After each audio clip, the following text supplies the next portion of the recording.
Bonjour à tous, on se retrouve pour une nouvelle vidéo avec Philippe Béchade, rédacteur en chef de la Chronique Agora, et nous avons le plaisir d'accueillir Tom Benoît, philosophe, essayiste et fondateur de la revue Géostratégie Magazine, dans laquelle est décrypté l'impact des conflits géopolitiques sur la prospérité économique de la France. Donc merci d'être avec nous, Tom. Alors on va parler d'un sujet qui domine le paysage des élections européennes et qui, malgré sa promesse, peine à convaincre tous les chefs d'État de l'UE. Il s'agit de l'Union des marchés de capitaux. Donc, ce projet consiste à débloquer des fonds pour stimuler la croissance et multiplier les investissements en Europe. Et ces fonds seraient débloqués grâce à la mobilisation de l'épargne des Européens. Donc, il y aurait, selon Bruno Le Maire, plus de 35 000 milliards d'euros qui dormiraient sur les comptes bancaires des Européens et qui pourraient servir à financer la transition énergétique ou encore assurer la sécurité économique de l'UE. Alors, est-ce que vous pouvez nous en dire un petit peu plus sur ce projet et est-ce qu'il représente, selon vous, un outil valide pour contrer le décrochage de la zone euro ? Vous avez posé une question claire, je vais vous répondre d'une façon tout à fait limpide. Il représente une mascarade et une immense supercherie, à l'égal du quantitative easing. Et d'ailleurs, on a appelé Mario Draghi pour opérer de près et de loin sur l'Union des marchés de capitaux, qui a été déjà, avant même d'être déployée, rebaptisée l'Union de l'épargne et de l'investissement. Donc on voit bien la proximité, la volonté de proximité entre l'épargne et l'investissement, qui au départ était basée sur une idée d'union des marchés de capitaux, c'est-à-dire de libre circulation des capitaux. Je reviens à Mario Draghi, qui a déclaré qu'il fallait mobiliser donc l'épargne des Européens, mais je l'avais pas en face de moi, j'ai lu sa déclaration, mais j'avais envie de lui dire, mais cher monsieur, vous l'avez déjà fait. Lorsque vous avez, en 2015, bien avant l'apparition du Covid, lancé les opérations de quantitative easing, vous avez généré une perte de la valeur de notre monnaie qui a été épongée par la population. Vous avez déjà mobilisé l'épargne. Vous passez simplement un cran supplémentaire. Ça veut dire qu'aujourd'hui, la Commission européenne et ses sbires, les associés subalternes de la tâche ingrate et antipatriotique qui est en train d'être déployée, opèrent pour capter directement l'épargne des Européens. C'est ça qui est en train de se passer. Ça veut dire que l'union des marchés de capitaux, qu'est-ce que c'est au départ ?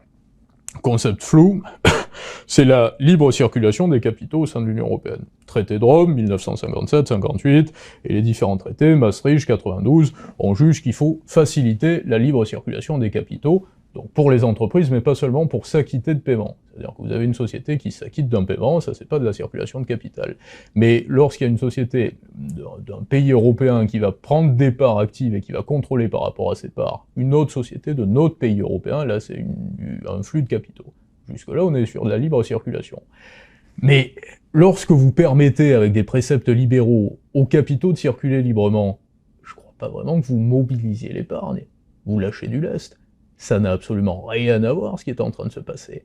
Et insidieusement, je me permets de récapituler un petit instant, vous pouvez m'interrompre naturellement si vous avez une autre question, mais je veux dire, insidieusement pour récapituler, fin d'année 2023, nos diverses personnalités politiques, associées à quelques médias qui font des déclarations avec des grands titres dans les médias, le livret A pourrait servir à l'effort de guerre en Ukraine. L'épargne des Français pourrait être mobilisée à l'effort de guerre. Là au départ, tout le monde se dit, mais on va ponctionner sur mes comptes pour envoyer de l'argent en Ukraine. On rassure, on dit non, mais ne vous inquiétez pas, c'est pas du tout ça. On va réorienter l'épargne, par exemple si on parle du livret A, qui sont des livrets encadrés, vers l'effort de guerre en Ukraine. Pour le moment, la majeure partie de l'argent qui est disponible sur un livret A pour un déposant est disponible, naturellement, mais la banque, via des manœuvres et en association avec les États, puisque le livret est un livret d'État, le livret A, fait des paquets financiers, ce qu'on appelle de la titrisation, pour orienter cet argent, et le résultat de la titrisation, de cet argent, vers la politique de la ville et vers la politique écologique. Ça, c'est un premier point. Mais à partir de là, on a demandé son accord à personne, et on a dépossédé personne. Donc on n'est pas du tout sur un territoire qui nécessite, comme l'a fait Bruno Le Maire, de faire une petite vidéo en mode selfie dans les couloirs c'était à Gand, en Belgique, en disant « Je suis très énervé, l'union des marchés de capitaux n'avance pas assez vite, nous allons la faire à un petit nombre d'États, il y a 35 000 milliards d'épargne qui dort sur des comptes bancaires en Europe. » Comment ça ? Cette épargne dort, ça veut dire qu'il y a 35 000 milliards d'épargne qui dort sur des comptes courants. Premièrement, l'épargne ne dort pas, je doute qu'il y ait 35 000 milliards d'épargne sur des comptes courants, ça c'est un premier point. Et deuxièmement, Il me semble que si vous avez du cash flow positif, si vous êtes une entreprise ou si vous êtes un épargnant et que vous avez de l'argent qui est à vous sur un compte bancaire, c'est peut-être pas le moment aujourd'hui de donner les mains libres à la Commission européenne pour le titriser. Parce que cet argent va disparaître. Ça, je vous le promets.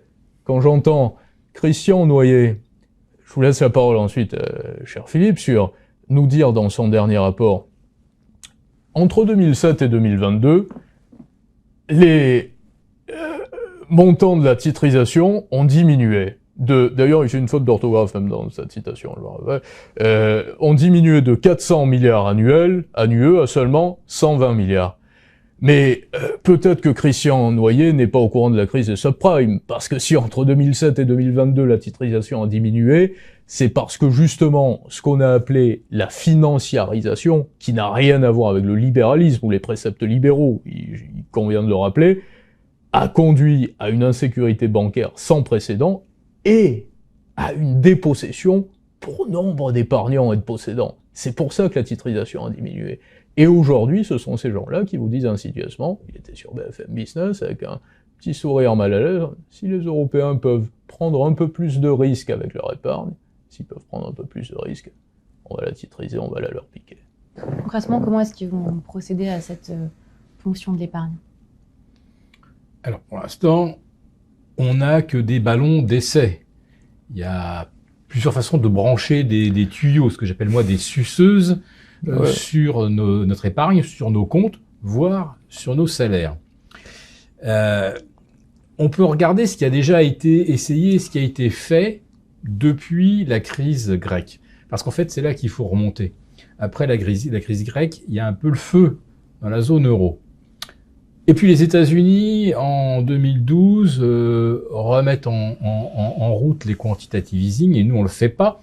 Pourquoi? Parce que nous avons en Europe un ministre de l'économie allemand qui s'appelle Wolfgang Schäuble, qui est un pur et dur orthodoxe, et un patron de la Bundesbank qui reste un petit peu sur la ligne Karl Otto Pöll. Et ensuite Jens Weinmann prend les rênes, et là on lui tord le bras, on lui fait accepter que l'Europe se mette au quantitative easing. Pourquoi est-ce que l'Europe se met au quantitative easing? Parce que les États-Unis l'ont fait, et que c'est un moyen de doper l'économie américaine. C'est comme si on injectait directement du pot belge dans l'économie américaine, un cocktail de drogue qui booste l'économie. Et nous, en Europe, on réfléchit quand même. Et c'est en 2014 que le terme et le projet Union des capitaux voient le jour. 2014. Oui, mais il y a le feu. Et qu'est-ce que se dit à ce moment-là Mario Draghi? Le temps que les 27 ou les 28 à l'époque... Je crois qu'ils en parlaient en 2010 même, de l'Union des marchés de capitaux. Mais le temps que les Européens s'entendent, on sera mort. Là, faut éteindre l'incendie. Donc on sort la grande lance à liquidité, on arrose QE, TLTRO, 1000 milliards, renouvelables, etc. Donc Mario Draghi éteint l'incendie. Là, on est arrivé de nouveau à un point où on se dit, on est vraiment très très limite aujourd'hui. La meilleure preuve, c'est que lorsqu'il a été question de faire jouer les mécanismes du livret A, mécanisme qui date pas d'hier et qui permettait à ce livret A de suivre et d'accompagner l'inflation. D'un seul coup, on a décidé de changer les règles du jeu. Et je vous rappelle pourquoi la vraie raison fondamentale, c'était pas que on voulait pas que l'argent aille sur un livret A qui serait rémunéré à 4%, etc. Après tout, tant mieux si de l'épargne allait vers justement un livret A, dont on se sert pour le logement, accessoirement pour la transition énergétique, parce qu'aujourd'hui, dans le logement... Absolument, il y a la transition énergétique. Il y a la transition, puisqu'il y a les DPE et l'obligation de faire des travaux pour optimiser, etc. Ce qui déjà, à ce stade, est discutable. Mais là, on est encore sur un autre territoire, bien plus modéré. Mais là, attends, je sors la massue. Pourquoi, en réalité, on n'augmente pas la rémunération du livret A? Parce qu'on risquait de siphonner l'épargne qui était dans l'assurance vie, qui elle était rémunérée à quasiment zéro. Et là, ils se sont très vite aperçus que s'il y avait, mettons même 5% de l'épargne qui sortait de l'assurance vie pour aller sur le livret A, les assureurs n'étaient pas en mesure de restituer l'argent aux épargnants. Ça veut dire que l'argent, il est investi, hein. L'argent qui dort, je sais pas où il est. En tout cas, il n'est pas dans l'assurance vie. 35 000 milliards d'argent qui dort en Europe, selon Bruno Le Maire, mais c'est absolument impossible. Voilà. Ça, c'est un mensonge. Ne serait-ce qu'à ce stade-là, on part sur des dimensions qui sont viciées. Oui, mais quand on parle d'argent qui dort, c'est juste l'argent qui fructifie, l'argent, hein, on s'enrichit en dormant avec des rémunérations. Tu parles de rente, là, par exemple. Mais tiens, mais... Bigre. Ça, c'est intéressant. C'est horrible, la rente. En lisant le rapport Noyer, donc les propositions, le rapport est assez long, il est assez clair d'ailleurs, c'est intéressant de lire le rapport Noyer parce que bien souvent les journalistes travestissent, pervertissent les déclarations des politiques, mais lorsque vous lisez les rapports et les communiqués, ils annoncent tout.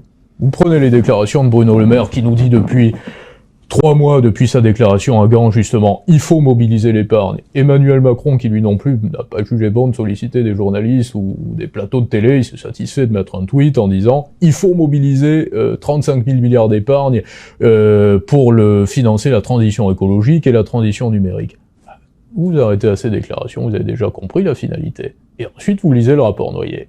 Rapport Noyer qui a été commandé par Bruno Le Maire le 8 janvier de cette année, et qui a été rendu jeudi dernier. Vous lisez le rapport Noyer, Noyer dit des choses qui sont très claires. Il faut augmenter la titrisation au sein de l'Union européenne. La titrisation, c'est quoi, pour être très précis? C'est la création de titres par rapport à de l'épargne ou à des titres, ce qu'on peut appeler... Précisons que c'est de la titrisation correspondant à la création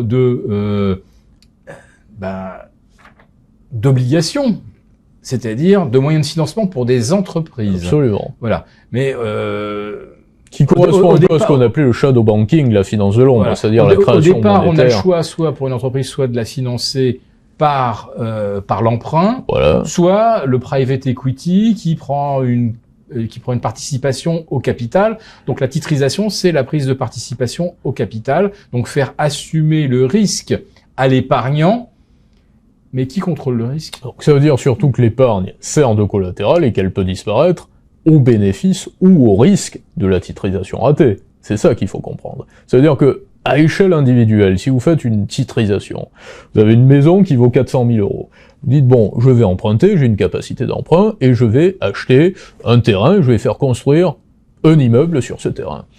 J'ai titrisé ma maison individuellement, c'est un collatéral. J'ai raté mon opération immobilière, mon terrain qui coûtait 1 million, il vaut plus rien parce que finalement il n'était pas constructible, je perds ma maison, qui était un collatéral. La banque s'en saisit. Et elle sert à financer la dette que j'avais auprès de la banque. Eh bien, la titrisation, c'est exactement la même chose. Sauf que dans ce cas-là, ça n'est pas vous qui jouez, c'est la banque, et en l'occurrence bien plus que la banque, la Commission européenne, la Banque centrale européenne, le fameux Conseil des gouverneurs qui a tout voté à l'unanimité. Parce que ça aussi c'est formidable, je le souligne assez régulièrement, vous avez aujourd'hui des gouverneurs subalternes qui sont totalement dépossédés de leur mission principale, c'est-à-dire que les gouverneurs des banques centrales nationales en Europe n'ont plus de pouvoir d'émission monétaire, ils ont même plus de pouvoir, tendrais-je à dire pour certains, sauf peut-être le hongrois, même de compréhension, et ils votent à l'unanimité. Et on ne les voit jamais voter. Ils perdent leur poste, mais leur travail c'est juste en fait de superviser la création ou l'affectation de la masse dans leur périmètre, c'est-à-dire l'État, c'est-à-dire qu'est-ce que les entreprises ont levé comme fonds, qu'est-ce que les particuliers ont levé comme fonds sous forme d'emprunt. Puis après ça, ils envoient le rapport à la BCE et c'est la BCE qui décide. Eux, ils sont juste là pour superviser comment se diffuse le crédit. En gros, c'est ça. Donc, titrisation d'une grande partie de l'épargne, Charles Michel a dit 9 000 milliards dans les Échos. Interview des Échos il y a 3 semaines à peu près, on a 35 000 milliards d'épargne. Donc qui dort, il faut se servir de cette épargne pour la transition écologique et numérique et pour notre effort de guerre. Et l'Union des marchés de capitaux, qui s'appelait encore il y a 3 semaines l'Union des marchés de capitaux, va pouvoir mobiliser 9 000 milliards d'épargne des Européens. Alors j'en reviens là à ma massue. Il y a 2 ans, quand l'inflation ressurgit, on subvertit les mécanismes du livret A au détriment de leurs détenteurs. Hein. On change les règles du jeu en faveur de l'État ou de je ne sais pas qui. Et je rappelle que c'est parce que on voulait juste ne pas réveiller l'épargne, alors rémunérée à quasiment rien, parce que c'était de l'épargne monétaire, et que ça aurait pu aller sur le livret A qui aurait dû être rémunéré à 4. Et on s'était aperçu que, en fait, on pouvait même pas se permettre qu'il y ait 5% et encore moins 10% de l'épargne investie dans quoi? Dans les compagnies d'assurance. Quand vous avez du monétaire, vous avez quoi? Vous détenez de la dette, tout simplement, de la dette d'État. Le principal acheteur des émissions obligataires tous les lundis par France Trésor. Alors le premier acheteur, c'est BlackRock, on va dire. Je dis pas la BCE. C'est-à-dire qu'on ne sait pas. J'ai posé la question à maintes personnalités. Quand on voit l'encours de dette que détient BlackRock, on se dit que forcément ils sont dans les on se pose des questions. Je suis d'accord. Voilà. Alors j'ai pas cité la BCE exprès. Pourquoi? Parce qu'elle n'a pas le droit d'acheter des emprunts à l'émission primaire. Elle les achète sur le marché secondaire. Mais ça veut dire qu'évidemment c'est la BCE qui est le plus gros acheteur. Une façon de contourner les traités, naturellement. Voilà. Mais derrière BlackRock, le fonds souverain singapourien, saoudien ou norvégien, qui achète la dette française, c'est la compagnie d'assurance. Dette qui rapportait 0, on s'en souvient, en 2020-2021, et qui continuait de rapporter 0 à ceux qui avaient placé de l'argent dans l'assurance vie, et qui d'un seul coup aurait pu rapporter 4 dans le livret A. Mais cet argent, même s'il rapportait 0 ou 1%, il était investi. Donc l'épargne dormante, ça n'existe pas, puisqu'on a vu que si on voulait en soustraire quelques milliards à l'assurance vie, déjà, le château de cartes risquait de s'effondrer. Que dit... Je vous en prie. Non, je vous en prie. Mais même s'il n'y avait que 9 000 milliards et pas 35 000 milliards, est-ce que c'est pas quand même bénéfique de les utiliser pour financer la croissance? Pour la croissance, naturellement, mais je veux dire, il me semble qu'au XXe siècle, on a inventé l'automobile, le nucléaire, le numérique, et que le libéralisme a fait son travail, si je puis dire. Aujourd'hui, ça veut dire que pour la transition écologique, qui revient quand même plutôt à une diminution de la voilure qu'à une augmentation, parce que entre 1950 et 2000 et la mondialisation, et aujourd'hui entre 2000 et 2050, où on va plutôt vers une transition écologique, c'est la grande mode des transitions en tout genre, un peu de partout dans les gouvernements en vogue aujourd'hui en Europe et aux États-Unis, on va considérer que cette transition écologique est plus énergivore en liquidité que toute la prospérité industrielle qu'on a mis en place jusqu'à présent. C'est l'échelle de 1 à 3. C'est délirant. C'est horrible. C'est une échelle de 1 à 3. D'ici à 2030, on parle de, c'est Raphaël Glucksmann et d'autres personnalités, et Christian Noyer également, qui parlent de 700 milliards annuels investis dans la transition écologique. Très bien. Et Raphaël Glucksmann déclare lui-même que la transition écologique est rentable. Mais si elle est rentable, comment se fait-il que des entreprises allemandes, notamment, auxquelles l'État allemand, avec l'argent public, est venu à la rescousse l'année passée, ne puissent pas faire leur beurre, pour le dire d'une façon toute prosaïque, de la transition écologique, et qu'il faille aller frapper à la porte à 6h du matin de l'épargnant, en lui disant « cette épargne, elle n'est plus à vous, elle part pour la transition écologique et numérique ». Déjà, à partir de là, il y a un problème de géométrie. Il faut pas que la transition écologique devienne le prétexte qui permette, un peu comme certaines théories, je suis le premier à défendre la liberté des femmes, justement, et tout le monde le sait, mais je veux dire, certaines théories néo-féministes qui font que vous pouvez être sorti du débat parce que vous avez fait une remarque, vous avez dit quelque chose, il est macho, il est homophobe, il est antisémite, il est ci, il est là. Ce qui est totalement faux pour la plupart des personnes qui sont accusées de ces tares-là. Donc il faut pas que la transition écologique devienne un nouveau masque ou un nouveau prétexte qui dit non mais si vous n'acceptez pas qu'on fasse un montage qui va mobiliser toute cette épargne privée, ça veut dire que vous êtes climato-sceptique et que vous voulez bousiller la planète. Donc vous sortez, vous ne discutez plus. Patrick Pouyanné vient de déclarer je ne sais pas si on a vu émerger une nouvelle religion avec son clergé, mais enfin, on s'aperçoit qu'aujourd'hui, quand on critique les principes qui ont conduit à vouloir s'imposer cette transition énergétique, et quand on regarde, quand on veut discuter des bases scientifiques, économique et scientifique. Et on s'aperçoit que là, c'est véritablement l'inquisition. On n'a pas le droit de remettre en cause la parole divine. Donc je crois qu'il y a quand même une réalité, c'est qu'il y a une mafia, il faut le dire très clairement derrière tout ça. Il y a une mafia qui est européiste, et le business comme la politique se fait à la Commission de Bruxelles aujourd'hui, et au Parlement. Quand je dis que le gouverneur de la Banque de France est dépossédé de son pouvoir et de sa mission, quand je dis que les journalistes sont dépossédés de leurs capacités, quand je dis que les politiques français à l'Assemblée nationale, LFI ou du Rassemblement national sont tous les mêmes, quoi qu'il en soit, qui arrivent en brandissant des bouteilles de lait ou des drapeaux, mais qui au final disent non, mais quoi qu'il en soit, on veut faire de la politique, mais sans avoir le pouvoir. On préfère le déléguer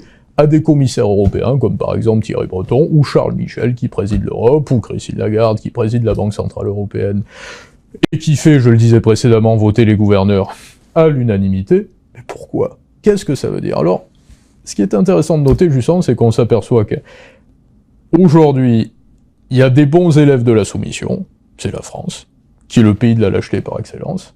Aujourd'hui, en France, si vous voulez réussir dans la puissance publique, vous vous couchez, littéralement, et moi j'ai décidé de ne pas me coucher par instinct patriotique. Non, on se couche pas, on coopère, à un projet, à une dynamique. Vous coopérez à une dynamique vertueuse qui est la défense de la planète, qui est la défense des valeurs démocratiques qui ne le sont pas, qui est la défense de la liberté d'expression. Oui. Et je Qui est le gagnant de tout ça, finalement? Mais le gagnant de tout ça sont les instrumentalisateurs. Vous imaginez bien qu'il y a des sociétés, lorsqu'on parle, il n'y a pas d'argent effacé ou d'argent investi, il y a des transferts d'argent. Donc si vous mobilisez 9 000 milliards, c'est pas 9 000 milliards de papier. Ça veut dire que l'argent n'est rien s'il n'a pas de crédibilité, on le dit souvent. Il a une valeur uniquement dans un système qui fonctionne et dans lequel il y a des transactions et dans lequel il y a une demande de liquidité. Si vous mobilisez 9 000 milliards, il y a peut-être des sociétés allemandes qui vont en profiter.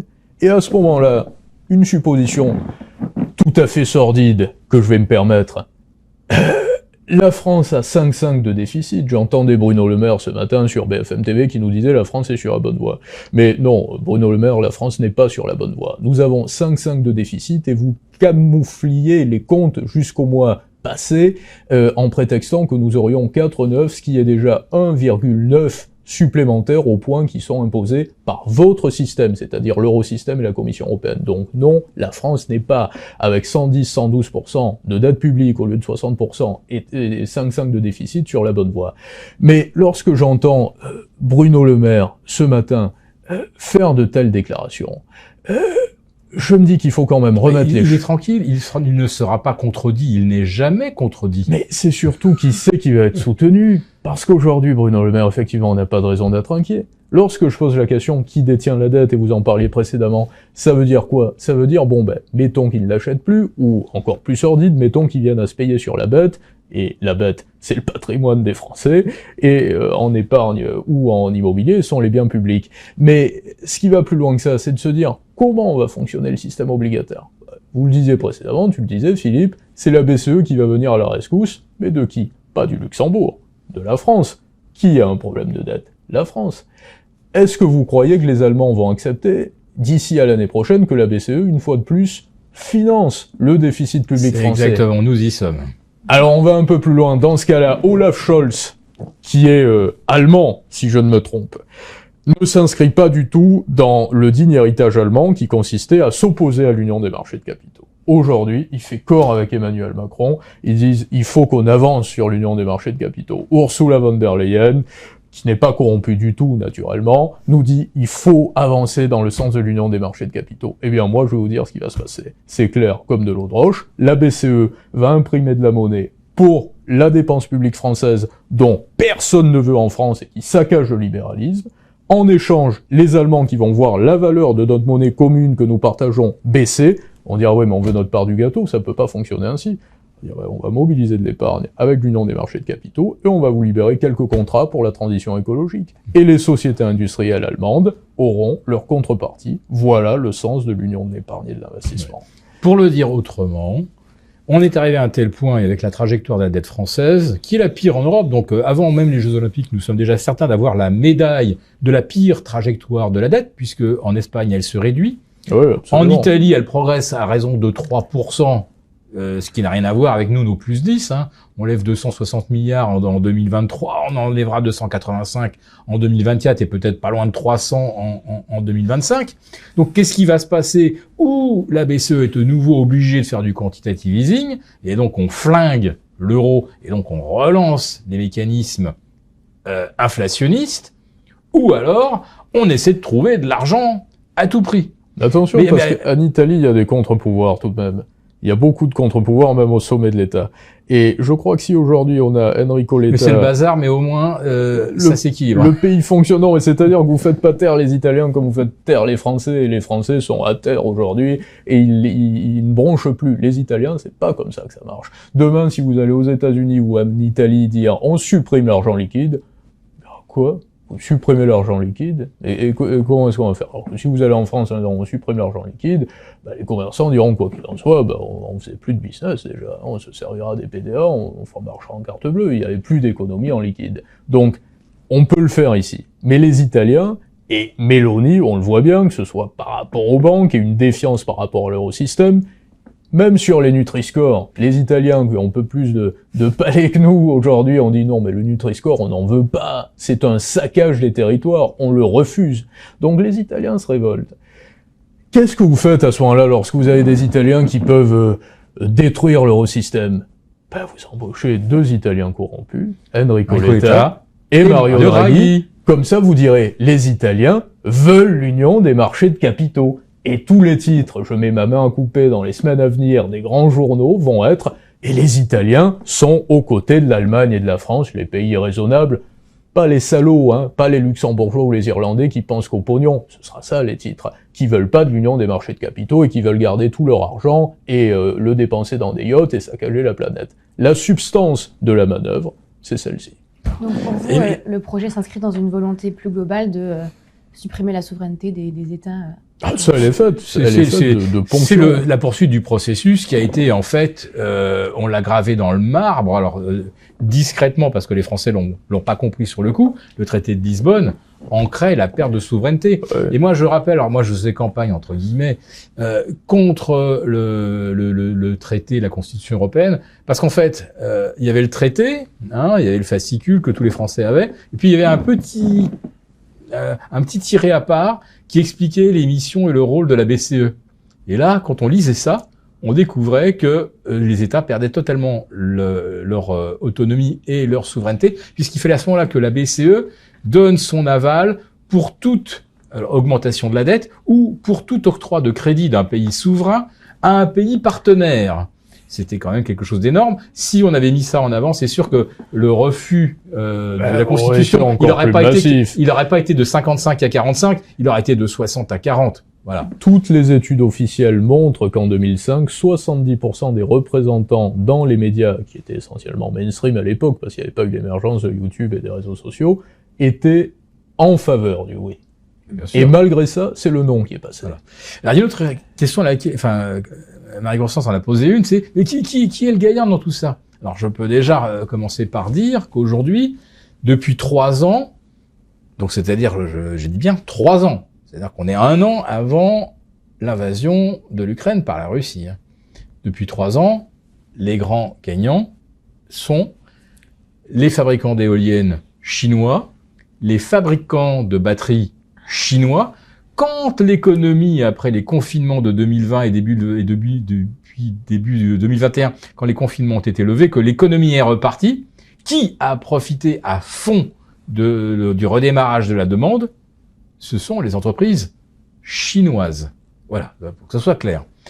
Ensuite, il y a eu l'invasion de l'Ukraine. Donc là, on se prive du gaz russe sur injonction des États-Unis, qui ensuite détruisent Nord Stream. Donc là maintenant c'est pas une affirmation complotiste que je fais, puisque maintenant il y a même New York Times qui en a parlé. New York Times et un ancien haut dirigeant de la CIA à l'ONU qui demande pourquoi on a fait ça et à la limite quelle réparation sommes-nous en droit de demander.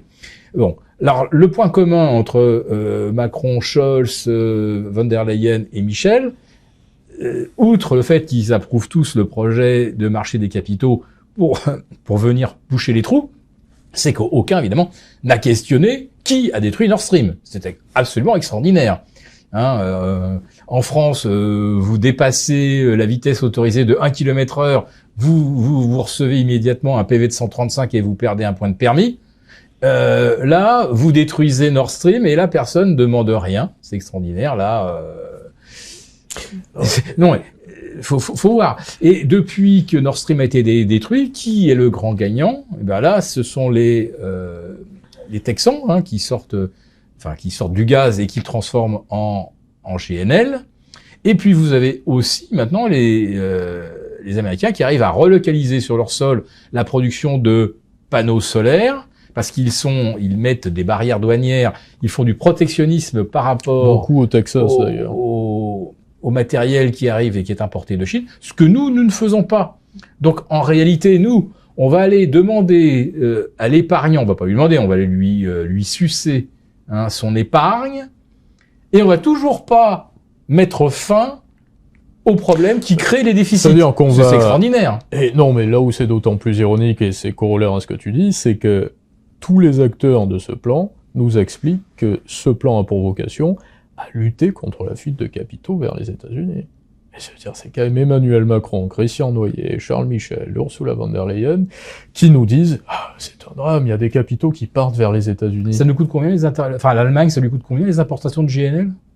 Les montants, c'est colossal, mais en tout cas, ce qu'il faut noter, c'est qu'entre février 2022 et février 2023, il y a eu 40% d'augmentation des importations de GNL américains vers l'UE et 40% d'augmentation du prix de ces GNL, de ce gaz naturel liquéfié, qui est essentiellement... Alors que les prix spot du gaz sont en baisse. Ouais, pour des décisions qu'on a prises en commun, ce sont des décisions communes, britanniques, Union européenne et américains. Mais il n'y a jamais un moment où Charles Michel et von der Leyen ont dit non, on a quand même pris la décision en commun vis-à-vis de la Russie de Vladimir Poutine qui nous met en danger, alors, tous ensemble, vous pouvez pas augmenter les tarifs, puisqu'ils sont sur la même ligne. Je veux dire, s'ils considèrent que Poutine est un danger public et qu'il va attaquer l'Union européenne, ce que je n'espère pas et que je ne crois pas personnellement. Et je pense que le pied qui a été mis dans la porte du danger belliqueux, guerrier sur le sol européen, c'est Emmanuel Macron qui l'a mis. Oui, mais attention, parce que là, une fois que Poutine, qui est bloqué depuis 2 ans sur une bande de 30 km sur un front qui fait environ 1000, une fois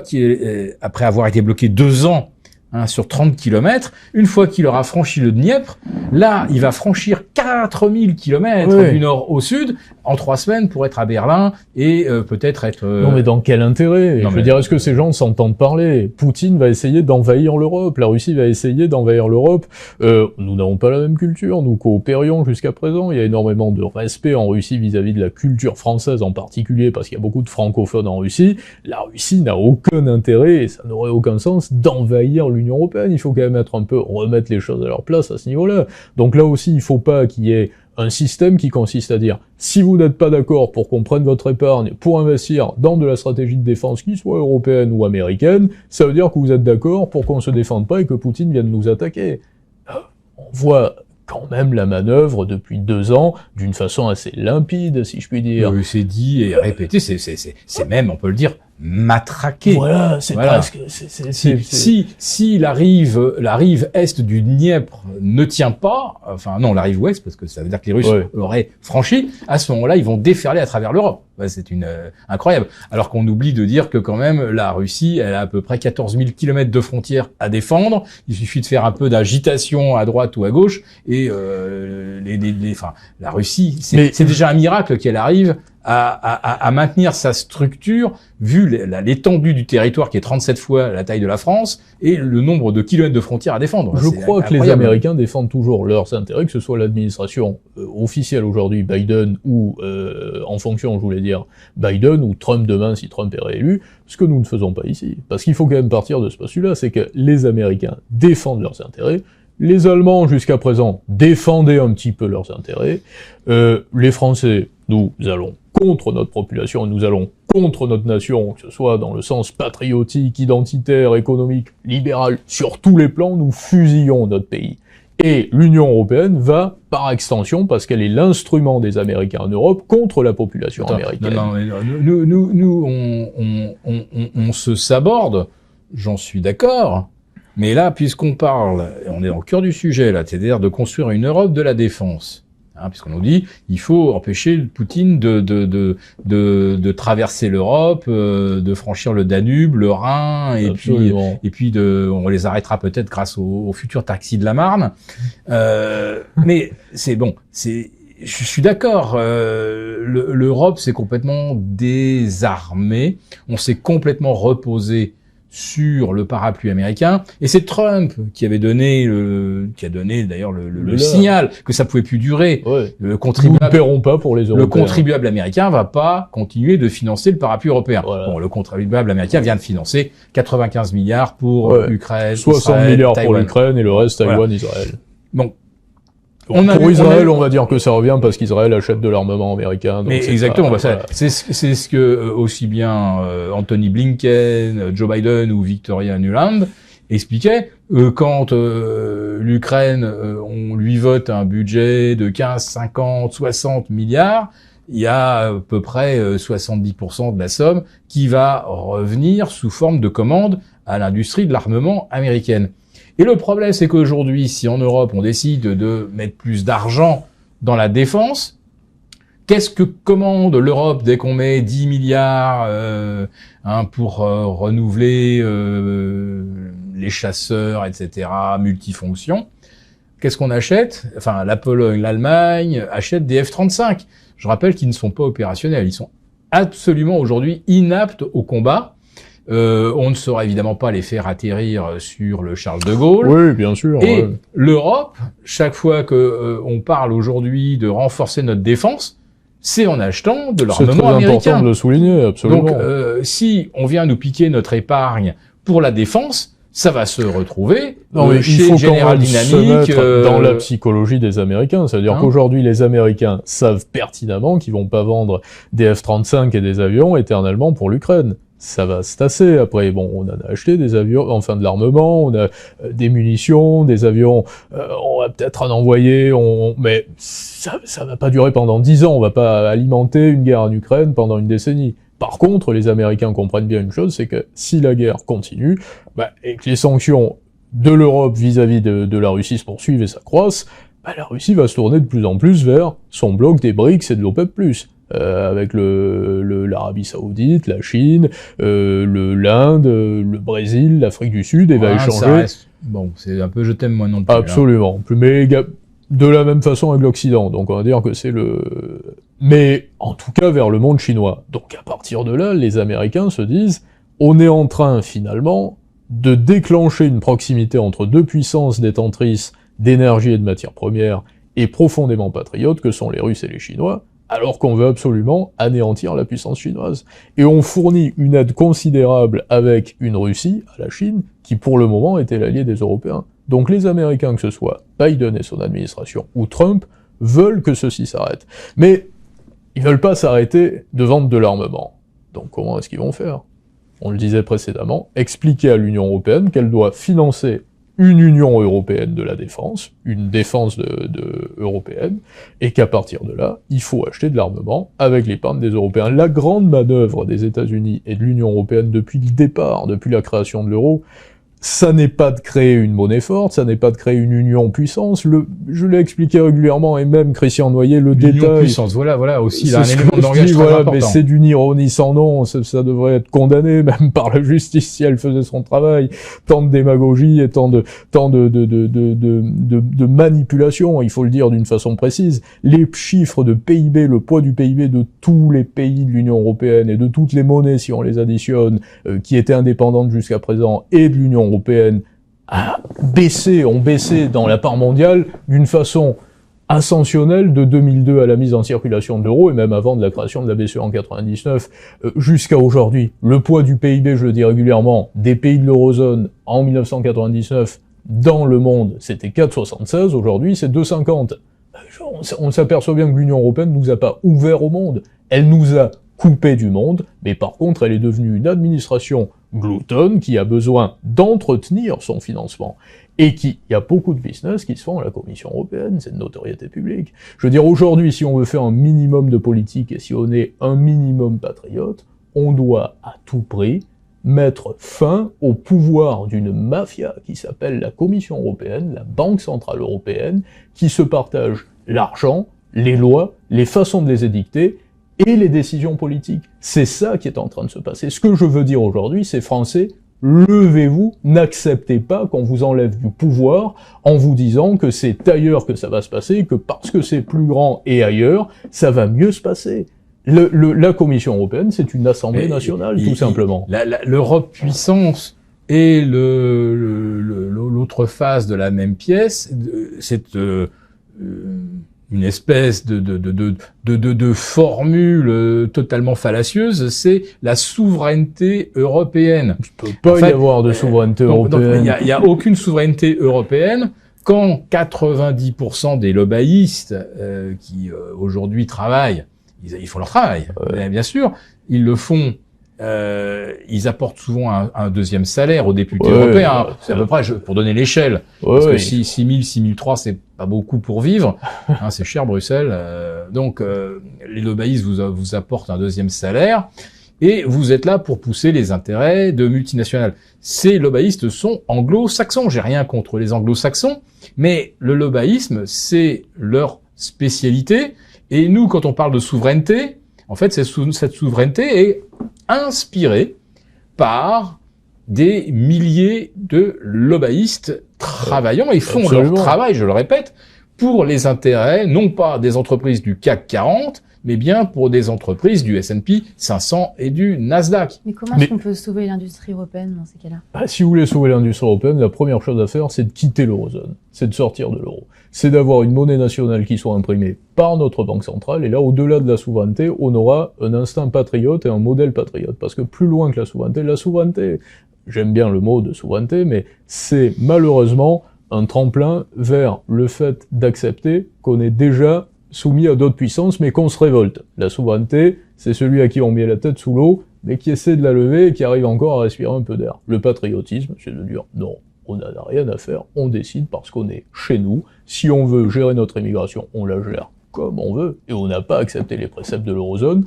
Si on veut dévaluer notre monnaie, on le fait si ça nous avantage. Si on veut prendre une décision par rapport à un soutien public, on le fait parce que ça avantage nos sociétés. Exactement ce que font les Américains. Là, je vais rebondir là sur un des arguments les plus faux et les plus imbéciles, mais qu'on nous matraque là aussi, c'est que si on n'avait pas l'Europe, la France serait disloquée, etc. Elle aurait disparu. Alors qu'en fait, on s'est désindustrialisé Totalement. Depuis 2000, justement, parce que l'Europe est ce qu'elle est. Mais surtout, quels sont les pays qui s'en tirent le mieux depuis 2000? Alors, ils le disent dans le rapport Noyer, c'est intéressant, je fais une digression là-dessus, parce que Christian Noyer lui-même nous dit les pays qui s'en tirent le mieux sont le Danemark, la Suède, la Suisse.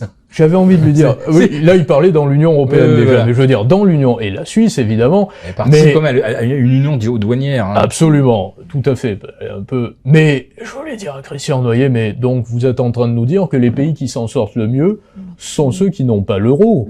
Et la Suède et le Danemark. C'est l'évidence. Et donc, moi, je pense qu'effectivement, il aurait fallu, avant, enfin bon, une fois que le traité de Lisbonne a été signé, c'était plié. C'est-à-dire qu'on donnait effectivement la main sans pouvoir la reprendre la technostructure et à la BCE. Une fois que vous avez abdiqué tout pouvoir de contrôle démocratique, c'est terminé. Mais les gens n'ont pas compris ce qu'on leur faisait. Ils savaient pas, ils ont pas compris. Donc, ils ont voté pour perdre totalement le pouvoir et le contrôle démocratique. Donc ça, c'était une chose. Donc, effectivement, peut-être qu'aujourd'hui, sortir de l'euro, ça va peut-être arriver parce que l'euro va finir peut-être par se disloquer. Ouais. Mais ça ne va pas arriver. Non, moi, je voudrais pas que ça arrive juste après que l'on ait ponctionné la liquidité des Européens. Et alors, donc, justement, j'allais y venir. Donc, si on considère que on va pas sortir de l'euro tout de suite parce que, évidemment, avec Macron, c'est totalement impossible, et avec Scholz, là aussi, à un moment, on se disait, est-ce que l'Allemagne, à un moment, n'en aura pas marre des déficits de la France et ne sortira pas elle-même? Non, parce qu'ils peuvent trouver tous les accords qu'on a cités précédemment. Bien sûr, à commencer déjà par cette énorme concession qu'on a faite, hein, que Sarkozy a faite, c'était accepter de calculer les prix de l'électricité, non plus sur la base du nucléaire, mais du gaz. C'était énorme comme concession. Mais les Allemands considéraient que au départ, on avait un avantage avec le nucléaire, et puis après ça, ils se sont aperçus que c'est eux qui avaient l'avantage avec le gaz russe pas cher. C'est ce qui a inquiété les Américains. Ils disaient déjà avec le nucléaire français, les Européens, ils sont assez concurrentiels. Avec le gaz russe, ça devient un cauchemar. Sarkozy qui a vendu, il faut le rappeler quand même, 400 tonnes d'or en 2009, ce qui n'a plus été fait depuis. Et là, on est sur la preuve du caractère fossoyeur de la personnalité politique de Sarkozy à retardement. Je crois qu'aujourd'hui, réintégration dans le dans le commandement opérationnel de l'OTAN, etc. Mais là, donc l'euro, on va pas en sortir puisqu'on n'a pas évidemment le personnel qui le veut et pas une volonté populaire, puisqu'en fait, on s'aperçoit que tous les partis qui cherchent à accéder au pouvoir, de la gauche à la droite, il faut qu'ils soient favorables à l'euro, sinon ils sont plus représentés. Favorables à l'Europe. Donc, si la France ne sort pas de l'euro, il faut que ce soit les Français eux-mêmes qui en sortent en achetant des devises hors zone euro, c'est-à-dire pourquoi pas effectivement de la couronne danoise, de la couronne norvégienne. En Suisse également, qui va tenir pour quelque temps, alors ce sera plus compliqué. La monnaie des Émirats Arabes Unis, qui est adossée à une économie solide, de loin au dollar, dans un système de change fixe, et le dollar également. Et bien sûr, qui achète aujourd'hui autre chose que des monnaies dettes qui sont parties depuis les quantitative easing de 2020, les banques centrales, des BRICS, qui achètent de l'or. Donc la France, j'en ai peur, ne sortira pas de l'euro jusqu'au jour où on arrivera à la catastrophe ultime. Donc la seule solution, c'est que le Français doit sortir de lui-même de l'euro. Et cet argent-là, c'est au moins de l'argent qu'on ne pourra pas lui piquer. Mais pour le mutualiser dans un truc, dans un machin dont on a bien compris qu'aujourd'hui déjà, derrière toutes les excuses ou tous les prétextes, on veut nous le vendre pour la transition énergétique, pour l'Europe de la défense, pour être les futurs champions de l'IA. La réalité, c'est qu'aujourd'hui, la BCE va devoir de nouveau imprimer, faire du quantitative easing, et que pour l'éviter, il faut qu'on aille chercher le pognon partout où il en existe. Et donc, je ne sais pas, sur les comptes, les retraites, de la fin de la souveraineté, le salaire, on ne sait pas encore. De la fin de la souveraineté à aujourd'hui, il y a eu un but. Ça a été de distribuer la monnaie. Ça veut dire que la Banque Centrale Européenne ne veut plus garantir la monnaie. Le principe d'une banque centrale, quel est-il? C'est de garantir la monnaie. C'est de distribuer, de diffuser, de garantir la son monnaie. Pouvoir d'achat. Le pouvoir d'achat et donc la stabilité de la monnaie. C'est la vocation principale de la BCE. Mais c'est plus la vocation de la BCE. La volonté de la BCE et sa vocation principale, c'est de décider à quel moment et vers où injecter de la monnaie. Christine Lagarde le dit très bien d'ailleurs. Elle dit très bien, nous avons vocation à aller au-delà de nos préceptes principaux. Flécher l'épargne. Flécher l'épargne. Ça veut dire que si vous fléchez de l'épargne, on va parler d'une façon toute claire. L'argent, le cash, sur des comptes ou en liquidité, c'est quoi? C'est une réserve d'énergie économique. Ça veut dire que vous avez un moyen d'échanger, d'acheter, de vous procurer, d'échanger, de flécher vous-même l'action des autres, ou de la flécher donc vers une direction ou vers une autre. Vous allez embaucher quelqu'un, vous lui donnez de l'argent, vous lui dites de faire quelque chose, il le fait. Et si vous voulez soudoyer quelqu'un, vous le faites avec du cash. Donc c'est aussi pour ça qu'on veut retirer le cash. Mais à partir du moment où vous avez l'organisme émetteur de monnaie qui flèche déjà l'épargne et l'argent, c'est plus de l'argent, c'est de la monnaie de singe. Ça veut dire que vous avez un outil totalement antidémocratique qui, par association avec les pouvoirs militaires, la police, les médias, les politiques corrompus, vous disent « on vous oblige à traiter avec de l'argent, parce que pour lever de l'impôt, il faut quand même de l'argent, mais cet argent, il est truqué, à la base. » Ça veut dire qu'aujourd'hui, quand on demande aux citoyens de payer leurs impôts, on leur demande d'avoir de la monnaie fiat. C'est bien ça qu'il faut comprendre, parce que tous ceux qui disent « on va se débancariser », on peut pas se débancariser. Si vous vous débancarisez, vous vous coupez du monde. Vous pouvez pas vous débancariser. Vous pouvez pas faire d'affaires en dehors des systèmes traditionnels bancaires et avec de la monnaie fiat. Les seules monnaies, c'est l'or et la monnaie fiat qui sont détenues en réserve au sein des banques centrales. Donc ça veut dire qu'à partir de là, si vous avez des banques centrales qui truquent la monnaie, qui faussent l'unité de mesure, on peut vous saisir tout ce que vous avez. Parce que vous êtes obligé de repasser, même si vous détenez un bien immobilier, il est estimé par rapport à une valeur en monnaie fiat. Donc très concrètement, qu'est-ce qu'on peut faire? Donc acheter des devises, mais j'imagine qu'on ne peut pas non plus passer toute son épargne sur une devise étrangère. Si, il Qu'est-ce faut qu'on pas, fait bien très sûr. concrètement? Non, si, très concrètement, je sais pas si on peut donner des conseils, mais je donne un avis personnel où je dis ce que je fais, mais je laisse pas plus de quelques dizaines ou centaines de milliers d'euros sur un compte bancaire en France, en Europe. Si vous avez 1 million d'euros à la BNP en France, fuyez, partez au plus vite. Je veux pas me faire mal aimer de la BNP, c'est égal pour toutes les banques européennes aujourd'hui. Fuyez, allez dans un bloc, c'est-à-dire Moyen-Orient, États-Unis ou autre bloc, qui n'est pas dirigé par des personnes qui vous disent « Nous allons mobiliser votre épargne. Votre épargne n'est plus à vous. Nous allons vous contraindre à la titriser. » Surtout le sous-entendu. Nous, on sait quoi faire de l'argent. Mais vous ne savez pas, voilà. Mais regardez, depuis 30 ans, je vais pas stigmatiser spécialement ceux qui sont aux affaires depuis 2017, Ouais. mais même avant. Est-ce que la puissance publique a démontré sa capacité Au contraire, à elle a bien gérer failli à l'argent, toutes ses missions. sa sagacité? Est-ce qu'on a fait des bons choix? Donc, est-ce que l'Europe est aujourd'hui un acteur majeur de l'intelligence artificielle? Certainement pas. Est-ce que les l'Europe semi-conducteurs les plus avancés. Est un producteur majeur de semi-conducteurs? On Taïwan, était à 40% de la production mondiale en 90, Taïwan on est tombé à 15%. on produit 5 ou 6 fois plus que l'ensemble des producteurs européens ou non européens hors États-Unis, ce qui est extraordinaire. Et on n'est pas prêt de rattraper. Et pourtant, pour moi, ça serait vraiment une priorité. Et qu'est-ce qu'on fait? Non, on veut supprimer le parc de véhicules thermiques, le remplacer par des véhicules électriques avec des composants qui viennent à 90% de Chine. À noter, c'est Alain Juillet qui fait une remarque assez pertinente sur le sujet, que l'hydrogène est en train de prendre une ampleur phénoménale, que les Chinois sauront faire de l'hydrogène dans 10 ans, alors que nous ne saurons plus en faire dans 10 ans, parce que nous aurons abandonné nos chaînes de production thermiques. Oui, parce qu'en fait, l'hydrogène, faut le rappeler, grosso modo, on adapte un peu un moteur thermique et on le fait tourner à l'hydrogène. Ce sont les mêmes chaînes de production, mais c'est un peu la même schizophrénie que celle que nous avons connue dans les années 2010. En 2010, vous avez un appartement qui est chauffé au gaz, par exemple. Très bien. C'est très bien. Il fallait la chaudière au gaz. Voilà. Mais surtout pas d'électrique. Si vous avez de l'électrique, aujourd'hui, si vous avez un appartement qui est chauffé au gaz, mais vous êtes classé G.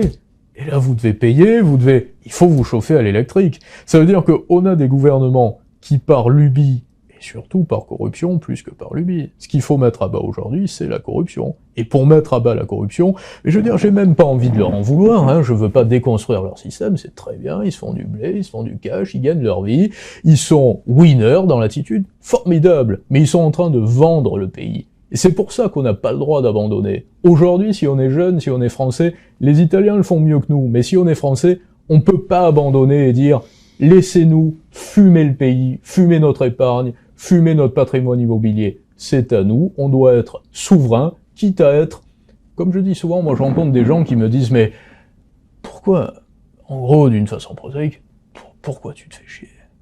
Va avec eux, tu es déjà implanté. » Tu peux te regarder dans une glace le matin après.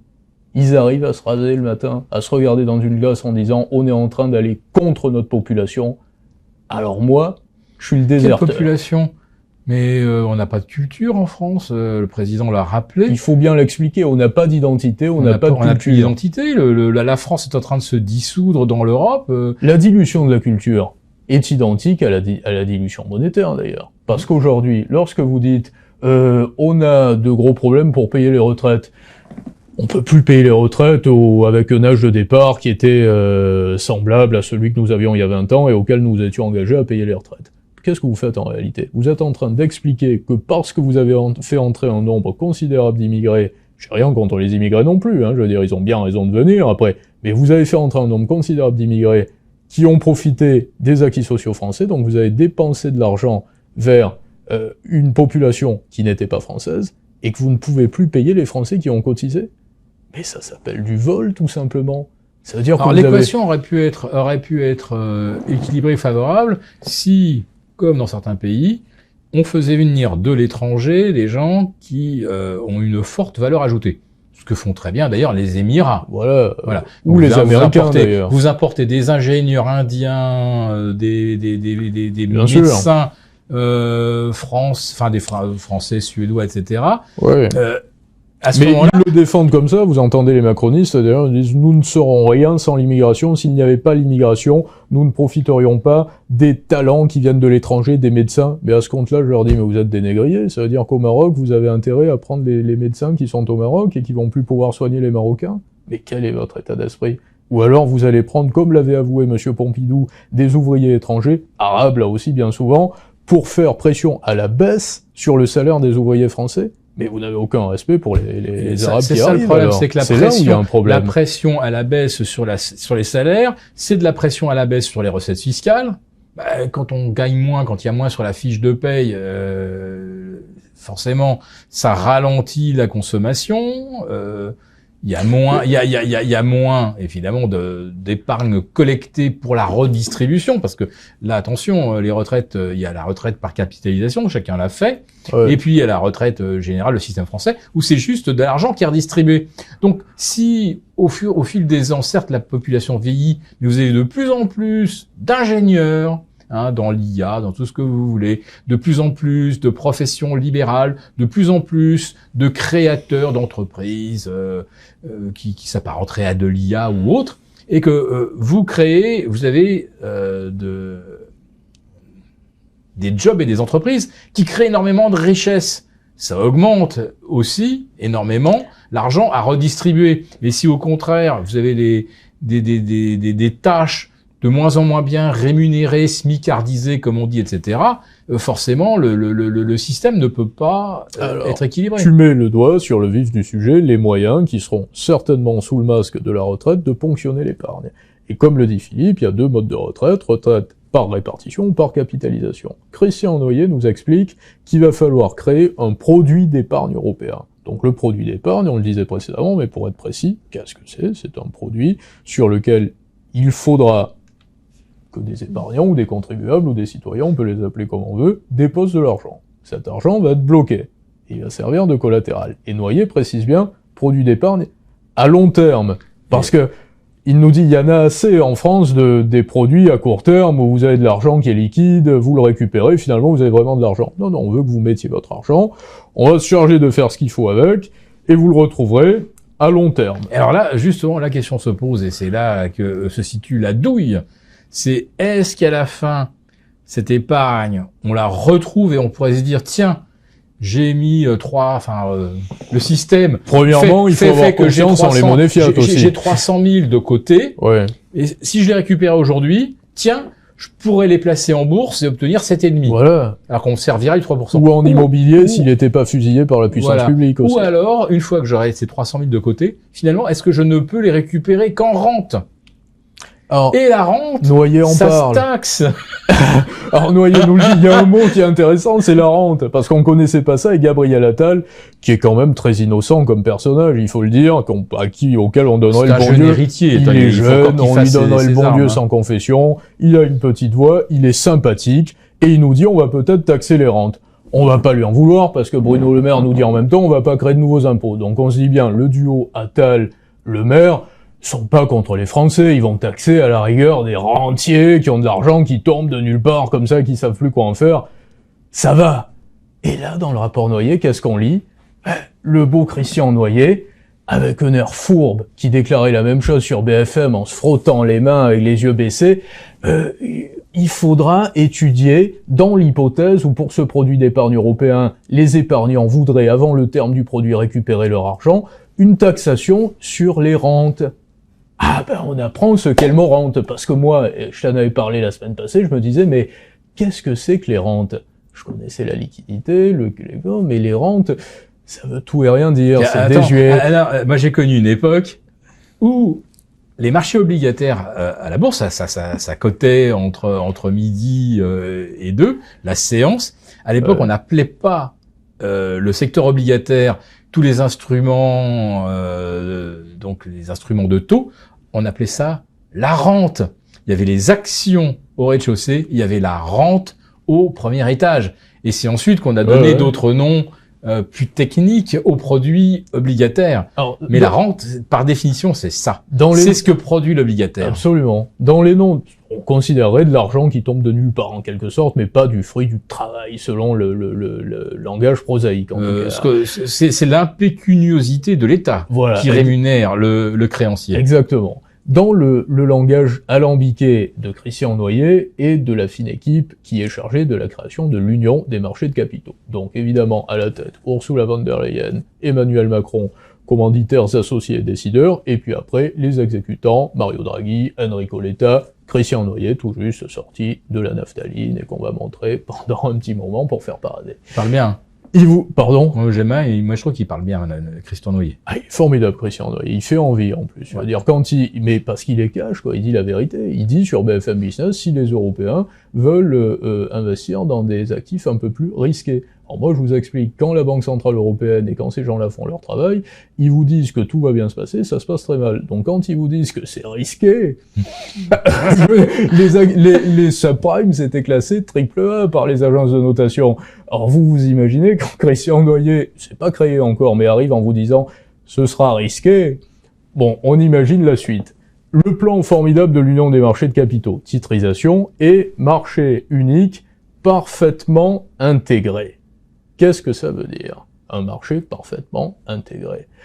Un marché parfaitement intégré, un marché intégré, qu'est-ce que c'est? C'est un marché qui subit une gouvernance globale. Parce qu'il y a un rapport dans l'intégration du marché, ou en tout cas dans ce qu'on appelle un marché intégré, au risque qui est permanent. Si vous avez plusieurs gouvernances, vous ne pouvez pas avoir une égalité sur les risques. Parce qu'il va y avoir un aspect plus favorable dans un État que dans un autre, s'il y a plus ou moins de liberté, et donc le marché ne peut pas être intégré. Donc finalement, ce que dit Christian Noyer avec un marché totalement intégré, c'est la dépossession, une fois de plus, de tous les outils de contrôle du système bancaire et de la finance au niveau des États. Et Bruno Le Maire et d'autres ont bien compris qu'il y a des gens qui risquaient de flairer le piège. Ah, et ça donc, commence. Et ouais. Et donc ils se disent, bon, comme on va pas réussir à mettre les 27 d'accord, les 27, on va pas réussir à les mettre d'accord. Irlandais, ceux qui ont beaucoup d'argent et peu de dépenses publiques. Voilà. Donc on va peut-être commencer entre gens de bonne volonté. Voilà. C'est-à-dire nous autres, qui sommes Allemands, tous d'accord. Italiens, voilà. Français. Ouais. Et comme je le disais précédemment, là, il va y avoir le grand tour de passe-passe. On n'y assistera pas, hein, ce sera pas sur les grands plateaux de télévision ou dans les réunions officielles. On va pas parler, on va pas dire, voilà, on imprime de l'argent pour la France, on donne un contrat à l'Allemagne, tout le monde est d'accord, ça dure encore un petit moment. Je te fais un pari, on sera pas invité lorsque Bruno Le Maire ira sur France 2 ou sur d'autres chaînes de l'Union des marchés de capitaux. Pour annoncer, ça y est, ça a été adopté, l'Union des marchés de capitaux est faite. Mais moi, je te fais un autre pari. Ces gens-là auront très rapidement des comptes à rendre. Et ils les rendront, eux et leurs prédécesseurs. Parce que Nicolas Sarkozy, qui est condamné pour des fausses factures, c'est pas pour ça qu'il faudrait le condamner. C'est pour avoir vendu 400 tonnes d'or. C'est pour ça qu'il faudrait condamner Nicolas Sarkozy. Et pour la dépossession des Français, tous les acteurs de ce système aujourd'hui seront condamnés plus rapidement qu'on ne l'imagine, parce qu'ils ne pourront pas impunément aller et indéfiniment contre leur peuple et contre leur population. Emmanuel Macron s'est mis à dos les gilets jaunes, les plus pauvres. Les classes moyennes sont divisées en deux parties, ceux qui se couchent et ceux qui le détestent. Et les plus riches sont divisés en deux parties, ceux qui l'ont incubé et ceux qui ont peur. Alors quand ceux qui ont peur vont partir, que les pauvres n'ont plus rien à perdre et que les classes moyennes seront dépossédées, là, pour eux, ça va faire mal. Ouais, c'est qu'une classe moyenne dépossédée, malheureusement, elle n'a pas les moyens de remettre en marche la machine pour autre chose. C'est-à-dire on sera rincé. Parce que elle est rincée, mais elle a de l'IMO encore. La réalité, c'est que l'épargne, comme on dit, parce qu'on parle de 33 000 milliards en Europe, c'est 6 000 milliards d'épargne liquide. Et là aussi, Christian Noyer le dit très bien dans son rapport, il faut rendre l'accès au caractère liquide de l'épargne plus compliqué. Il l'écrit. Qu'est-ce que ça veut dire? Ça veut dire que il ne faut plus que de l'argent que vous ayez soit de l'argent. Si vous avez de l'argent et que vous pouvez vous acquitter de paiement parce que vous l'avez décidé ou que vous pouvez changer de vie, vous pouvez investir, ça ne nous plaît pas. Il faut que vous mettiez cet argent pour que nous décidions, et que comme nous avons décidé et que nous l'avons utilisé comme collatéral pour en faire un peu plus et pour titriser, et qu'on l'a déjà consommé, ben vous pouvez plus l'avoir, parce qu'on peut pas le dépenser à deux, l'argent. On l'a déjà dépensé pour vous. Donc il faut plus qu'il soit liquide. Il faut que pour que vous ayez accès à cet argent, ce soit très très compliqué. Jusqu'au moment où le temps aura tant passé qu'on peut vous expliquer qu'il a disparu, d'une façon ou d'une autre. Inflation ou échec. Et ce qui est en train de se passer, c'est exactement ça. Le principe, pour conclure sur l'union des marchés de capitaux, ça n'est pas de faire un marché unique des capitaux, ça n'est pas une union de l'épargne et de l'investissement, c'est de près, de loin, on ne sait pas encore, par quel biais exactement, jusqu'à quel niveau de richesse, ponctionner l'épargne des Français. Et si vous avez de l'épargne en immobilier, on se débrouillera toujours de la ponctionner différemment. Vous devrez vendre, et vous aurez de la liquidité, de la monnaie fiat pour vous acquitter de vos impôts à côté. Et donc si l'épargne elle est mutualisée, ça veut dire qu'on risque de voir aussi une crise de la solvabilité en France? Ah, évidemment, parce qu'il y avait le sujet de la mutualisation des dettes. Et Emmanuel Macron, en janvier, a reparlé de la mutualisation des dettes, avec toujours un langage très années 80, c'était il faut y aller plus fort dans la motivation. Non, il faut oser la mutualisation des dettes. Oser le rouge. C'est un peu ça, quoi. C'est oser la mutualisation des dettes. Je veux dire, quand il y a un plan qui, si on l'expose, est très clair, c'est qu'on va vous faire prendre le risque, on va vous plumer, et qu'on vous le dit, personne n'en voudra. Si on vous dit il faut oser... Il ne pouvait pas ouvrir sa bouche et raconter ça quand Wolfgang Schäuble était ministre des Finances allemand. C'était impossible, inaudible. Il se serait parce qu'ils n'avaient pas de fait déchirer par la presse allemande. Bien sûr, mais jamais les Allemands auraient accepté à ce moment-là. Vous vous rendez compte, mutualiser les dettes, ça veut dire qu'on est plusieurs pays, il y en a qui sont bien gérés, d'autres qui sont mal gérés. On parle régulièrement de Target 2 qui fonctionne pas à l'avantage des Allemands. Sur Target 2 d'ailleurs, Christian Noyer nous dit aussi Target 2, c'est très bien, il en vante les mérites, mais ça ne va pas assez loin. Il a raison par rapport au modèle américain, où il y a un système de compensation entre État créditeur et État débiteur. C'est vrai qu'on est très très très en retard. On est le problème, c'est que si on demande à l'Italie d'acquitter ce qu'elle doit à l'Allemagne, ça va être compliqué vis-à-vis de l'Allemagne. Il n'y a pas de pouvoir. Alors que c'est vrai que quelque part, le Montana peut éventuellement régler quelques avances de trésorerie au Texas. Bien sûr. Mais l'Italie, voilà, ou le Nebraska au Texas. Mais là, ça va être très compliqué. Ça veut dire que le jour où en Europe, il va y avoir des gens qui font des affaires ou qui vont un peu mieux s'éduquer, qui ont quelques richesses ou qui en ont pas mais qui veulent réussir et qui diront bon, quoi qu'il en soit, on n'a aucun intérêt à être vassalisé, à saccager notre territoire. Non, on n'accepte plus, et que ces mouvements vont prendre de l'ampleur, parce que je me demande bien comment ils vont faire pour sanctionner les réseaux sociaux. Bon, essayez, hein, mais ça va être compliqué, parce qu'il y a un tel business derrière les réseaux sociaux, que si Thierry Breton va frapper à la porte de YouTube ou d'Elon Musk en disant il faut truquer les chiffres, parce que France Info, on a vu que personne ne le regardait, on dit sur YouTube, mais par contre, Agora, beaucoup de gens le regardent. Donc, là, YouTube va peut-être dire oui, mais vous êtes bien sympathique, mais si on fait ça, notre système publicitaire, il s'effondre. Parce que quand ils vont frapper à la porte d'Euroclear, qui est le dépositaire de la dette française également, en disant « Les titres russes que vous détenez, vous êtes une société de dépôt, il faut faire fi de la vocation qui est la vôtre, et il faut les réorienter vers l'Ukraine, qui est quand même en guerre contre la Russie. » Ils mettent fin au principe de société de dépôt qui est Euroclear, parce que plus personne déposera dans les pays des BRICS de l'argent que Euroclear, je veux dire, il faut quand même être logique. Et ce serait exactement la même chose si la Commission européenne allait voir les réseaux sociaux en disant « Vous faites fi de la réalité, Euroclear, faut préciser, c'est en Belgique. Hein. C'est en Belgique, ouais. C'est en Belgique et c'est le dépositaire de la dette française aujourd'hui. Ça veut dire que Euroclear, d'ailleurs, lorsque je demande à tout le monde qui détient les 52% de dette extérieure de la France, alors il y en a qui me sourient, il y en a qui se disent pourquoi poser cette question, c'est des questions qui s'étaient même pas posées en réalité.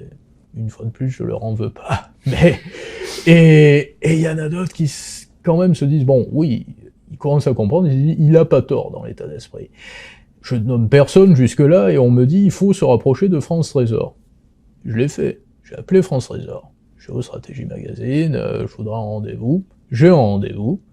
On discute, et même eux me disent, il n'y a pas longtemps de cela, ça a duré 1 an, et pendant 1 an, tout le monde allait chercher sur Internet en disant, effectivement, France Trésor ne diffuse pas. Et France Trésor me dit, mais même nous, on ne sait pas.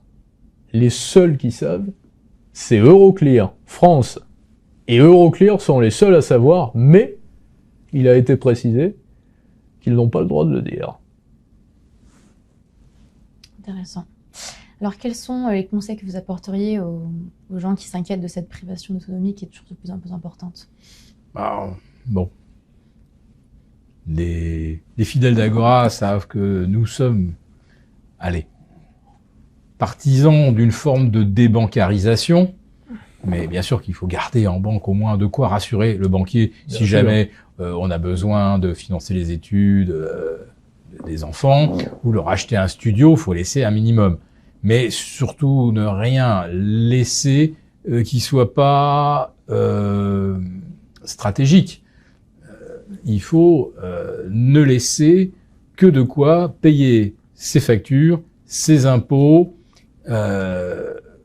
rassurer le banquier, comme je disais, et tout l'excédent, le rendre insaisissable, le mettre totalement à l'abri des appétits et de ce que j'appelle moi les suceuses fiscales ou les sirènes, on va nous dire, oui, le grand plan d'épargne européen, des bouchons. Alors après ça, on ne sait pas si ça sera, on récupère l'argent ou si c'est une rente. Bon, si c'est une rente, on vous oblige à souscrire à un produit d'épargne pendant que vous travaillez. Et on sait qu'à la sortie, elle sera fiscalisée. Si jamais on nous met une petite carotte à l'entrée en disant ce que vous mettrez dans le grand emprunt européen, ça vous permettra de faire une déduction. Mais à la sortie, vous vous ferez massacrer. Si jamais, et d'ailleurs, il y a quelque chose à récupérer à la sortie. Oui, ça c'est intéressant. Voilà.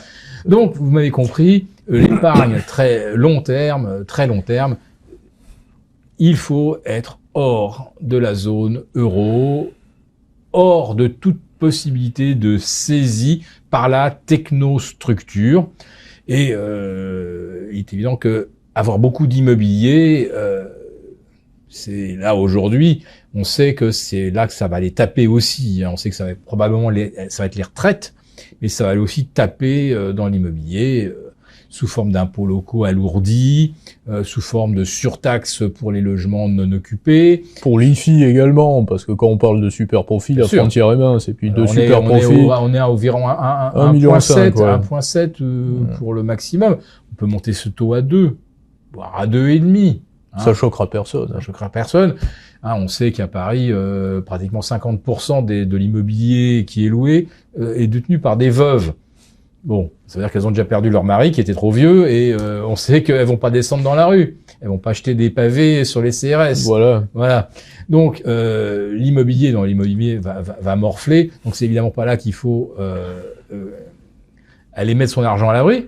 Mais par contre, si vous achetez de l'immobilier, je ne sais pas... À Marbella, par exemple, en Europe... Dans la zone euro, non. Oui, mais vous avez un autre état d'esprit. Ouais. Les Espagnols n'acquiesceront pas au même moment, mais je te laisse terminer, au même moment que nous par rapport à ce type de ponction, mais plutôt en Suisse, évidemment, ou au Moyen-Orient, voire aux États-Unis. Voilà, voire, pourquoi pas, le Danemark ou la Norvège. Oui. Voilà.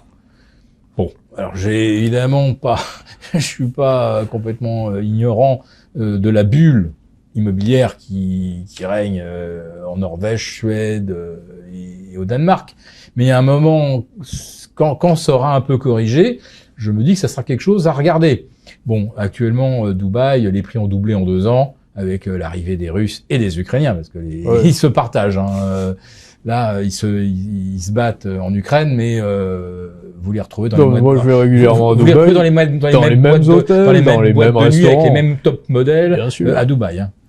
Voilà. Est-ce que vous auriez un conseil à apporter à ceux qui nous regardent aujourd'hui? Oui, bien sûr. Alors, c'est corollaire à ce que disait Philippe. Premièrement, il faut noter que en 1940, le Brésil n'était pas occupé. Nous sommes sous occupation, mais comme tu le soulignais, il y a des blocs qui ne sont pas sous occupation. Et il suffit d'aller au Moyen-Orient, Arabie Saoudite, Dubaï, prendre la température et se dire, bon, même les grosses sociétés françaises font leur chiffre d'affaires ici, LVMH, ça marche en Asie, au Japon, à Dubaï, l'immobilier est stable, tout le monde fait du business. Il n'y a pas de dépenses sociales, il n'y a pas de problèmes sociaux. Donc, avant qu'il y ait un gouvernement qui arrive à Dubaï en disant, on va ponctionner l'épargne, de l'eau aura coulé sous les ponts, si je puis Une dire. taxe de 4% sur l'immobilier, quand même. Oui, On sur la paye, l'immobilier. mais je veux dire que là-bas, les gens la payent avec un sourire, comme ça. Mais l'immobilier, voilà, parce qu'il y a tellement peu d'impositions à côté, l'immobilier a pas la même dimension à Dubaï, parce qu'il y a une telle capacité d'expansion, bien souvent quand ils construisent, ça coûte 4 000 €, ça descend rapidement à 900 € du mètre carré, ça se stabilise ensuite à 1 500-2 000, parce qu'on reconstruit à côté un bloc avec une tour Plus immense, luxueux, un hall encore plus luxueux. Plus luxueux. On dit qu'ils construisent mal, personnellement, j'ai pas remarqué qu'ils construisaient plus mal que nous. Il y a beaucoup plus de marbre. Hein. Voilà, il y a beaucoup, même à l'aéroport de Dubaï. Et donc, au niveau de l'immobilier, si vous avez beaucoup d'immobilier en France, je crois que Philippe a tout dit à ce propos. Si vous êtes peu mobile, vous allez avoir de l'immobilier, par exemple, en Espagne, à Marbella, toujours dans la zone euro ou en Italie, vous prenez déjà un peu moins de risques qu'en France, parce qu'il faut bien s'apercevoir que les gouvernements espagnols et italiens, y compris sur le marché européen de l'électricité, dont tu parlais précédemment, sont quand même moins négato coopératistes et que nous.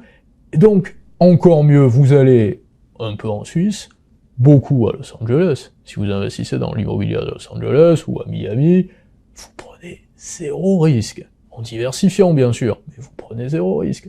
Ni sur la valeur intrinsèque, ni sur la capacité des puissances publiques américaines à ponctionner, parce qu'il faut quand même se dire que les Américains, moi je crache pas sur les Américains, je dis que nous ne devons pas accepter que les Américains se servent de nous, nous ne devons pas être les vassaux des Américains, mais par contre faire ce que les Américains font, on aurait bien intérêt à le faire, et vous n'allez pas voir la population américaine en disant votre épargne n'est plus à vous, vous n'avez plus de cash, vous n'avez plus de liberté sur votre immobilier. Conseil très factuel, individuellement, je crois qu'on a tous compris que ce qui était numérique peut avoir des intérêts. Je veux pas me mettre les bitcoiners maximalistes à dos, c'est pas la question. Je veux dire, on n'ira pas sur le sujet. Si vous voulez acheter un peu de bitcoin, ou pourquoi pas, à la rigueur. Surtout qu'ils viennent de casser les 60 000 et que, voilà, on va pouvoir le trouver un peu moins cher. C'est peut-être le moment, là. Mais si vous avez de l'or chez vous, qui n'est pas vraiment déclaré comme on vous le demanderait dans un coffre à la banque, en cas d'éclatement du système ou de besoin de s'échapper, d'une façon abrupte, vous aurez peut-être une marge de sécurité supérieure aux autres. Parce qu'il faut quand même s'apercevoir que toutes les places aujourd'hui qui dirigent le monde, qui marchent, pas Bercy aujourd'hui, pas la France Macron, mais le monde qui marche, ils achètent de l'or, au max. Donc ça veut dire que le caractère de monnaie d'échange de l'or physique, et de l'or physique. Puisque ce qu'on a observé, c'est en début d'année, on a vu une baisse d'encours des ETF, c'est-à-dire quelque part de l'or papier. De l'or titrisé, pour ainsi dire. C'est ça, hein. Et les banquiers centraux, asiatiques, pour diverses raisons. Alors c'est prioritairement la Chine avec 250 tonnes d'or achetées en dernier trimestre. Voilà, en 2023, 185 pour l'Inde. On voit qu'il y a une désaffection pour l'or sous forme de TF et que il y a vraiment de l'achat d'or physique. Et là, actuellement, on a encore de la chance en France. Il n'y a pas de pénurie pour l'instant. On trouve encore des pièces ou des lingots. Alors, encore avec une plus grande facilité en Suisse et avec une encore plus grande facilité aux Émirats. Mais pour l'instant, il y a encore possibilité de trouver de l'or physique. Le jour où il y a une crise, du jour au lendemain, il y aura plus rien. C'est dans la continuité de ce que tu disais, pour terminer là-dessus, les actifs titrisés, ça fait des années que je le dis, sont les actifs qui vont conduire à la prochaine crise bancaire et aux dépossessions. Parce que durant des crises, il y a des dépossédés. C'est très simple, il n'y a pas de crise, on se met pas à hurler, c'est qu'on perd ce qu'on avait. Et on se dit, ce que vous n'avez ne vaut plus rien. Et le marché de la titrisation, avec les encours sur les ETF ou plus largement tout ce qu'on appelle les produits dérivés pour les banques, sont immenses, considérables. Et aujourd'hui, vous avez différentes psychologies. Vous avez Christian Noyer qui vous dit « il faut aller au max vers la titrisation, il faut relancer le marché de la titrisation en Europe ». Parce que nous, on a besoin de déposséder les Européens, donc il faut qu'on trouve un moyen alambiqué de leur piquer ce qu'ils ont. On va le titriser et on va leur voler. Et de notre côté, vous avez des pays qui marchent, Émirats, la Chine, tous ces pays-là, qui disent non, nous, on se remet sur du physique. On a bien compris que le numérique, la monnaie dette, les fantasmes de dire tout ça, ça vaut tant, on a fait jaillir de l'argent qui n'existait pas, et donc cet argent a perdu de la valeur et il est épongé par ceux qui en détenaient précédemment. Ça ne marche pas. Donc eux se disent non, non, on revient à des choses un peu plus sérieuses. On achète de l'or, on s'organise petit à petit. Et pour le moment, je les trouve encore bien, comment dire, fair play avec nous. Donc pour résumer, on a les devises étrangères, l'immobilier à l'étranger et l'or qui reste Absolument. l'actif le plus sûr. Et les Physique. sociétés à l'étranger également. Merci beaucoup pour tous ces conseils et cet entretien qui était très intéressant. Vous avez rédigé ensemble un rapport où vous analysez les dessous de la situation économique et politique et sur les investissements à privilégier pour protéger votre patrimoine. J'invite donc tous ceux qui nous regardent à le télécharger gratuitement en cliquant sur le lien en description de la vidéo. Merci encore à tous les deux et j'espère à bientôt.